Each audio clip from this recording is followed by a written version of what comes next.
नमस्कार, मैं हूं निकिता और आप देख रहे हैं सत्य हिंदी।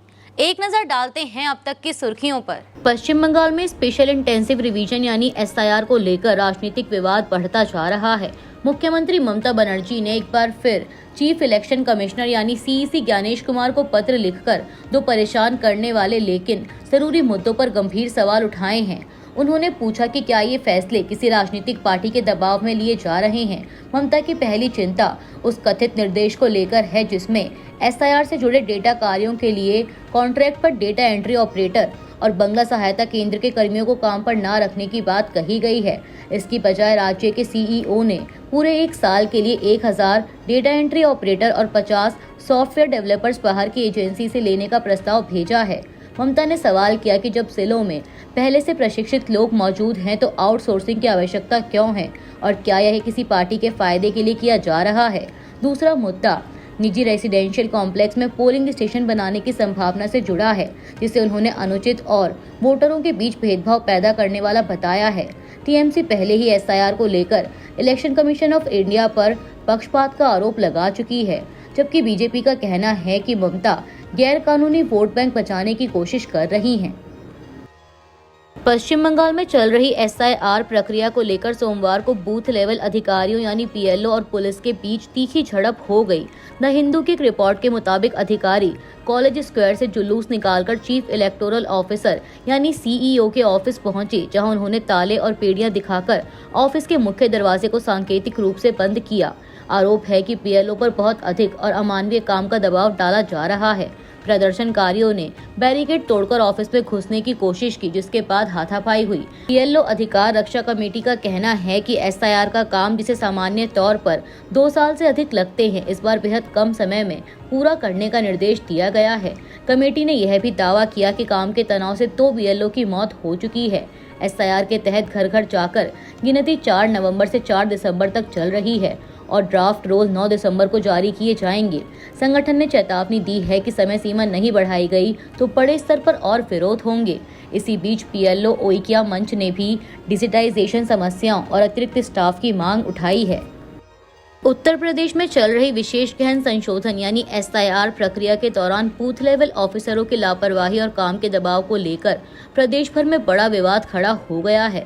नोएडा में प्रशासन ने 60 से अधिक पीएलओस और 7 पर्यवेक्षकों पर जनप्रतिनिधित्व अधिनियम की धारा 32 के तहत 3 थानों में एफआईआर दर्ज कराई है। बहराइच में 2 बीएलओस को निलंबित किया गया, जबकि एक पर भाजपा नेता की शिकायत पर केस हुआ। कई जिलों प्रयागराज, बस्ती, बुलंदशहर, अलीगढ़, कानपुर, अमरोहा में भी एफआईआर, निलंबन और अफरा तफरी की स्थिति बनी हुई है। बीएलओस का कहना है कि उन्हें ठीक प्रशिक्षण नहीं मिला और 2003 की वोटर लिस्ट भी उपलब्ध नहीं कराई गई। दूसरी ओर प्रशासन का दावा है कि बार-बार चेतावनी के बाद भी कई बीएलओस ड्यूटी पर नहीं पहुंचे। नोएडा की डीएम मेधा रूपम ने सख्त निर्देश दिए हैं और देरी पर वेतन रोकने की चेतावनी दी है। वहीं एसआईआर के दबाव में 4 बीएलओस की कथित आत्महत्या से चिंता और बढ़ी है। राजनीतिक दल भी इस विवाद में कूद पड़े हैं। समाजवादी पार्टी प्रमुख अखिलेश यादव ने एसआईआर को Bhajpa election commission of India की साजिश बताया। वहीं कांग्रेस इसे वोट चोरी अभियान कह रही है। इसी बीच प्रवासी मजदूरों को डर है कि नाम जोड़ने के लिए घर लौटना पड़ेगा, जिससे खर्च और काम का नुकसान होगा। कर्नाटक में कांग्रेस सरकार के अंदर नेतृत्व को लेकर चल रही खींचतान एक बार फिर तेज हो गई है। सरकार के 2.5 साल पूरे होते ही मुख्यमंत्री सिद्धरमैया और उप मुख्यमंत्री डीके शिव कुमार के बीच सत्ता संतुलन का विवाद खुलकर सामने आ रहा है।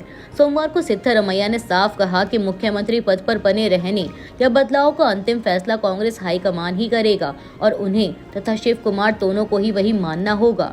इसी बीच शिव कुमार समर्थक विधायकों का दिल्ली जाना जारी है। मीडिया रिपोर्ट्स के मुताबिक अब तक करीब दर्जन भर विधायक कांग्रेस नेतृत्व से शिव कुमार को मुख्यमंत्री बनाने की मांग कर चुके हैं। इधर शनिवार को सिद्धरमैया ने बेंगलुरु में पार्टी अध्यक्ष मल्लिकार्जुन खड़गे से मुलाकात की, जहां उन्होंने कैबिनेट फेरबदल का प्रस्ताव रखा। माना जा रहा है कि सिद्धरमैया पहले कैबिनेट में बदलाव चाहते हैं, जबकि शिव कुमार खेमे की प्राथमिकता नेतृत्व परिवर्तन है। गौरतलब है कि 2023 में सरकार गठन के समय 2.5 साल के पावर शेयरिंग फॉर्मूले की चर्चा थी, जो अब फिर सुर्खियों में है। कांग्रेस के पास बहुमत सुरक्षित है, लेकिन यह विवाद पार्टी की छवि पर असर डाल रहा है और अब सबकी नजर हाईकमान के फैसले पर टिकी है।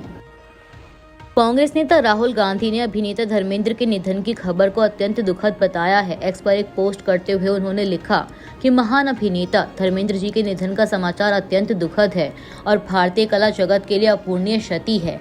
सिनेमा में लगभग 7 दशकों के उनके अद्वितीय योगदान को हमेशा सम्मान और मोहब्बत के साथ याद रखा जाएगा। धर्मेंद्र जी को अपनी भावभीनी श्रद्धांजलि अर्पित करता हूँ। इस दुख की घड़ी में मेरी संवेदनाएं उनके शोकाकुल परिवार, मित्रों और प्रशंसकों के साथ हैं। महाराष्ट्र के मुख्यमंत्री देवेंद्र फडणवीस ने भी धर्मेंद्र के निधन को भारतीय कला क्षेत्र की अपूरणीय क्षति बताया। उन्होंने एक्स पर एक पोस्ट में लिखा कि शोले, धर्मवीर, चुपके चुपके, मेरा गांव मेरा देश, प्रतिज्ञा, सीता और गीता, गुलामी, रॉकी और रानी की प्रेम कहानी जैसी सुपरहिट फिल्मों में अपने अभिनय से उन्होंने दर्शकों के दिलों पर सालों तक राज किया। एक ही वर्ष में 9 हिट फिल्में देने का रिकॉर्ड उनके नाम पर दर्ज है। इन फिल्मों में उनके संवाद आज भी हमारे जहन में हैं और हमेशा रहेंगे। वहीं ममता बनर्जी ने लिखा कि भारतीय सिनेमा में उनका योगदान आने वाली पीढ़ियों को प्रेरित करता रहेगा। उनके परिवार, प्रशंसकों और अनुयायियों के प्रति मेरी गहरी संवेदना है। हेमा मालिनी जी, उनके बेटे और बेटियां अब उनकी समृद्ध विरासत को आगे बढ़ाएंगे। बिहार के मुख्यमंत्री नीतीश कुमार ने लिखा कि यह कला एवं फिल्म जगत के लिए अपूरणीय क्षति है। ईश्वर से प्रार्थना है कि दिवंगत आत्मा को शांति प्रदान करें। उन्हें विनम्र श्रद्धांजलि। भारतीय सिनेमा के दिग्गज अभिनेता धर्मेंद्र का सोमवार सुबह 89 वर्ष की उम्र में मुंबई की ब्रीच कैंडी अस्पताल में निधन हो गया। वे पिछले कई दिनों से सांस संबंधी समस्याओं के कारण भर्ती थे और आईसीयू में वेंटिलेटर पर थे। समाचार एजेंसी IANS, फिल्म फेयर और फिल्म निर्माता करण जौहर सहित कई हस्तियों ने उनके निधन की पुष्टि की। हालांकि देओल परिवार की ओर से आधिकारिक बयान अभी नहीं आया है। पवन हंस, शमशान घाट पर हेमा मालिनी, अमिताभ बच्चन, आमिर खान और कई बड़े सितारे पहुंच चुके हैं। धर्मेंद्र के स्वास्थ्य को लेकर 1 महीने से चिंता बनी हुई थी और पहले भी उनकी मौत की अफवाहें फैल चुकी थी, जिन्हें परिवार ने खारिज किया था। 8 दिसंबर 1935 को पंजाब के नसराली गांव में जन्मे धर्मेंद्र ने 300 से अधिक फिल्मों में काम किया और ही-मैन के नाम से पहचाने गए। फूल और पत्थर, अनुपमा, सीता और गीता, चुपके चुपके और शोले में वीरू का उनका किरदार आज भी याद किया जाता है। हाल ही में वे रॉकी और रानी की प्रेम कहानी में दिखे थे और उनकी अंतिम फिल्म 21 दिसंबर में रिलीज होने वाली थी। बॉलीवुड ने उनके जाने को एक युग का अंत बताया है। बॉलीवुड के दिग्गज अभिनेता धर्मेंद्र के निधन पर राष्ट्रपति द्रौपदी मुर्मू ने सोशल मीडिया प्लेटफॉर्म एक्स पर एक पोस्ट करते हुए लिखा कि जाने माने एक्टर और पूर्व सांसद श्री धर्मेंद्र जी का निधन भारतीय सिनेमा के लिए एक बहुत बड़ा नुकसान है। सबसे पॉपुलर एक्टर्स में से एक, उन्होंने अपने दशकों लंबे शानदार करियर में कई यादगार परफॉर्मेंस दी।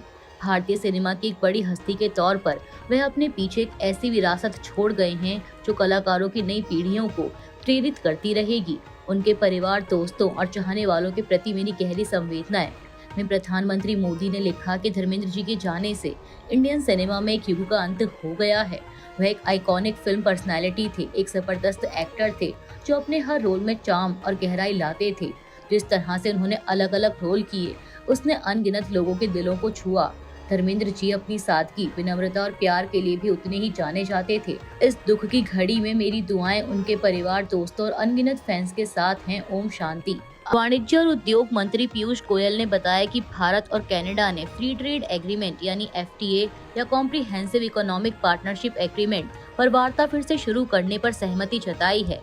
लक्ष्य है कि 2030 तक दोनों देशों के बीच ट्रेड को बढ़ाकर $50 बिलियन तक ले जाया जाए। गोयल के अनुसार यह समझौता इन्वेस्टर्स और बिजनेस के बीच भरोसा बढ़ाएगा और दोनों देशों के प्राकृतिक सहयोग को मजबूत करेगा। उन्होंने कहा कि जरूरी मिनरल्स, प्रोसेसिंग टेक्नोलॉजी और न्यूक्लियर एनर्जी, खासकर यूरेनियम सप्लाई में बड़े अवसर हैं। गौरतलब है कि भारत और कनाडा के रिश्तों में तनाव 2023 में तब आया था जब कनाडा ने हरदीप सिंह निज्जर की हत्या में भारत के कथित लिंक का आरोप लगाया था, जिसे भारत ने खारिज कर दिया। अब जून 2025 में PM मोदी और कनाडाई PM मार्क कार्नी की मुलाकात के बाद रिश्तों में सुधार हुआ है। दोनों देशों के बीच 2030 में ट्रेड $18.38 बिलियन था। कनाडा में 2.9 मिलियन भारतीय मूल के लोग और 4.27 लाख भारतीय छात्र रहते हैं, जो आर्थिक और सामाजिक संबंधों को और मजबूत बनाते हैं। दिल्ली की खराब होती हवा के खिलाफ इंडिया गेट पर रविवार शाम को हुआ प्रदर्शन अचानक हिंसक हो गया। सी हेक्सागन क्षेत्र में जुटे प्रदर्शनकारी सरकार से प्रदूषण पर लंबी अवधि के समाधान की मांग कर रहे थे। पुलिस के मुताबिक एम्बुलेंस के लिए रास्ता खाली करने की कई कोशिशों के बावजूद लोग हटने को तैयार नहीं थे, जिसके बाद धक्का मुक्की हुई। इस दौरान कुछ प्रदर्शनकारियों ने पुलिस पर मिर्च स्प्रे छिड़क दिया, जिससे 4 पुलिसकर्मी घायल हो गए और उन्हें आरएमएल अस्पताल ले जाना पड़ा। पुलिस ने 22 से अधिक लोगों को गिरफ्तार किया है और उन पर सरकारी काम में बाधा डालने, सड़क ब्लॉक करने और पुलिस पर हमला करने के आरोप में एफआईआर दर्ज की गई है। हालात बिगड़ने पर प्रदर्शनकारियों ने बैरिकेड तोड़ और सड़क पर बैठकर ट्रैफिक जाम कर दिया। इस विरोध में कई छात्र संगठन और क्लीन एयर समूह शामिल थे। प्रदर्शन के दौरान मारे गए माओवादी कमांडर माधवी हिडमा के समर्थन में नारे और पोस्टर भी दिखे, जिनकी पहचान कर पुलिस अलग कार्रवाई करेगी। उधर दिल्ली का AQI 396 तक पहुंच गया है और कई इलाकों में 430 से ऊपर गंभीर श्रेणी में दर्ज हुआ, जिससे प्रदूषण को लेकर लोगों में गहरी नाराजगी है। बिहार की पूर्व मुख्यमंत्री राबड़ी देवी ने सोमवार को प्रिंसिपल डिस्ट्रिक्ट और सेशन जज की अदालत में एक अर्जी दायर कर अपने खिलाफ चल रहे CBI और ED के मामलों को दूसरी अदालत में स्थानांतरित करने की मांग की है। उन्होंने कहा कि मौजूदा स्पेशल जज विशाल गोगने की अदालत में उन्हें सही और निष्पक्ष न्याय मिलने की उचित आशंका है। राबड़ी देवी 4 मामलों में आरोपी हैं, जिनमें नौकरी के बदले जमीन घोटाला और IRCTC स्कैम केस शामिल हैं। अर्जी में आरोप लगाया गया है कि सुनवाई के दौरान स्पेशल जज का व्यवहार कई बार प्रोसिक्यूशन के पक्ष में झुका हुआ दिखा है, जिसके उदाहरण कोर्ट की कार्यवाही और आदेशों में मिलते हैं। याचिका में कहा गया है कि न्याय के हित में इन मामलों को किसी अन्य सक्षम अदालत में ट्रांसफर किया जाना चाहिए। अदालत इस अर्जी पर आज दिन में बाद में सुनवाई कर सकती है। अभी के लिए इतना ही। बाकी की देश दुनिया की बड़ी खबरों के लिए जुड़े रहिए सत्य हिंदी के साथ। Copyright disclaimer under Section 107 of the Copyright Act 1976. Allowance is made for fair use for purposes such as criticism, comment, news reporting, scholarship, and research. Fair use is a use permitted by copyright statute that might otherwise be infringing.